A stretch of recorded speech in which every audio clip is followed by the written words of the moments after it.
Saka ndichikumbira kuti kubva the 12 wards dziri kwaChirumanzu, 12 wards dziri kwaChirumanzu, anzi Sabuk mberi chairman wedistrict mushure navanhu, kansila aripo kwakunovhota. Hatidi tichiziva kuti polling station imwe neimwe ina results ayo. Toziva kuti ko polling station ino vabvepi vapinda nepapi chisingazikamwi kufamba kwacho rufu. Rufu hakuna zhira, asi ane vhota ane zhira. Hello once again, viewers and listeners. So from the group that I got this short clip, it is alleged that this is the voice of none other than the President of the Republic of Zimbabwe, His Excellency Comrade Emmerson Dambudzo Mnangagwa. So what actually happened is, a whole lot of times, I think almost all the elections, people think that intimidation is done at village level, say peer to peer.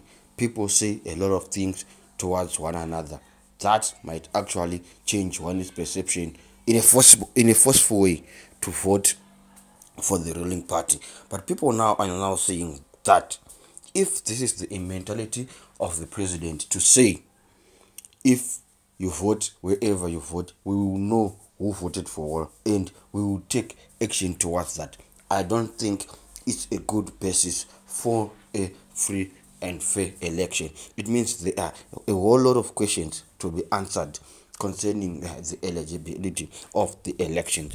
And what I'm also noting here, ladies and gentlemen, is that the opposition needs to do a whole lot more in as far as aligning their voters to say that intimidation does not work.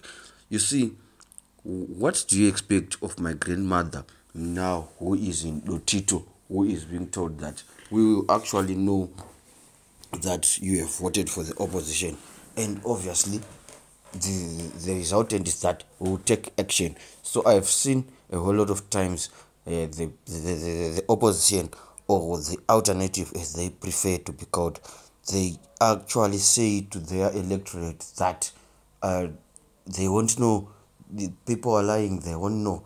But according to what the president just said, they might just have a hint to say, at this polling station, which housed these and these and these voters, so many people voted for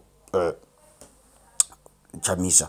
So it's actually, there's a need to say that they must tell the people that even if they know what will happen afterwards, what do you think can happen to a whole village just because they have voted for Chamisa? I know a lot of people can happen. I know a lot of possibilities like those we saw in 2008, but I think the opposition has to do a whole lot more, especially in the rural areas. And the by-elections of 7 May really proved that. I saw Walter Mzembe talking about margins, that if you see elections in Zimbabwe, it's like in urban, the opposition wins in urban areas, but the worrying thing is that of margins. In urban areas, they win with margins of, at times they do a 40-60 with ZANU-PF. But back there in the rural areas, according to the recently published results, it was almost like 10-90, even with the new kid on the block, the Triple C.